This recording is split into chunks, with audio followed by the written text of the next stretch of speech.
اچھا جی نا، آپ نے بگٹی قبیلے کے بارے میں پوچھا ہے۔ دیکھیں، بگٹی قبیلہ بنیادی طور پہ رندوں کی جو تاریخ ہے، یا جو رند و لاشار عید کی جو شاعری ہے، پہلی بات تو یہ ذہن میں رہے کہ رند خود ایک سب یونین ہے، کوئی ایک قبیلہ نہیں ہے۔ اس میں 20 قبیلے اس زمانے میں ہوتے تھے جب یہ یونین بنی تھی، تو اب تو اس میں سینکڑوں قبائل مزید آ گئے ہیں۔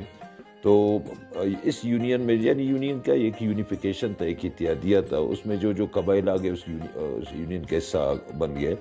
لیکن بلوچی شاعری میں بگٹی مری قبائل کا تذکرہ نہیں ملتا، کہیں پہ بھی نہیں ملتا کہ جو جدی شاعری ہے، جس طرح وہ شاعری ہے نا، اولاد و مامیر حمزے اجلبان پاشکایوں گو یزید جھیڑواں، اور کلبلا بمپور میانہ اشار سیسا مزلے، تو اس میں 20-22 قبائل کے تذکرے تو ہے، لیکن ان میں بگٹی قبیلے کا تذکرہ نہیں ہے۔ تو اس کا مطلب یہ ہے کہ بگٹی قبیلہ ممکن ہے ان قبائل سے پہلے یہاں پہ پہنچی ہوئی وہ، اور ساتھ میں کھیتران قبیلے کا بھی تذکرہ نہیں۔ اب یہ بات ذہن میں رہے کہ سنجاوی قبیلہ، بارکان کا جو کھیتران ہے، کھیتران قبیلہ، اسی طرح ڈیرہ بگٹی کا بگٹی قبیلہ، اور کوہستان کا مری قبیلہ، ان کا ذکر آپ کو اس رندی عید کی شاعری میں نظر نہیں آتا۔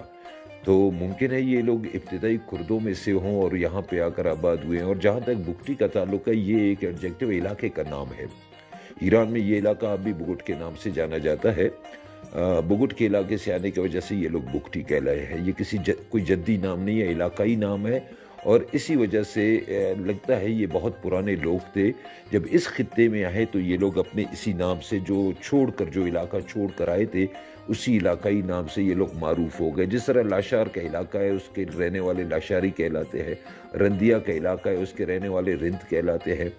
کوئسیا کا علاقہ ہے، اس کے لوگ کوسا کہلاتے ہیں۔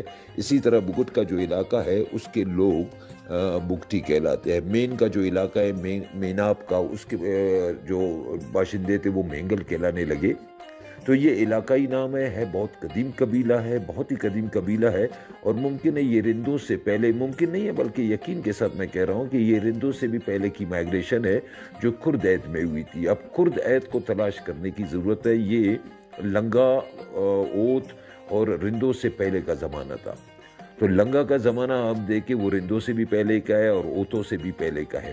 تو لنگا سے پہلے جو قبائل یہاں پہ پہنچے تھے، ان میں ایک قبیلے کا تو ہم نے سراغ لگا لیا ہے کہ وہ کھیتران تھا، جو ڈیرے تک پھیلتا چلا گیا، ڈیرہ اسماعیل خان تک، واوا کے علاقے تک، اور بعد ازائن و باقی علاقے بھی انہوں نے اپنے قبضے میں کر لیے تھے۔ تو انہی کے ساتھ امکان یہی ہے کہ مری، بگٹی قبائل، سنجاوی قبائل اسی زمانے میں آئے تھے، کیونکہ کرد اسٹاک کے اندر سنجاوی کا تذکرہ ملتا ہے، جو دکی اور لونی کے علاقے پر قابض تھے اس زمانے میں، اور یہ علاقے بلوچوں کے تھے۔ تو امکان یہی ہے کہ بگٹی قبیلہ رند انویژن سے پہلے کا ایک قبیلہ ہے جو اس خطے میں آ کے آباد ہوا تھا، اور اپنے قدیم علاقائی نام بگٹ کی وجہ سے یہ لوگ اس نام سے، یعنی بگٹی کے نام سے موسوم ہوتے گئے، اور آج یہ بگٹی کے نام سے جانے جاتے ہیں۔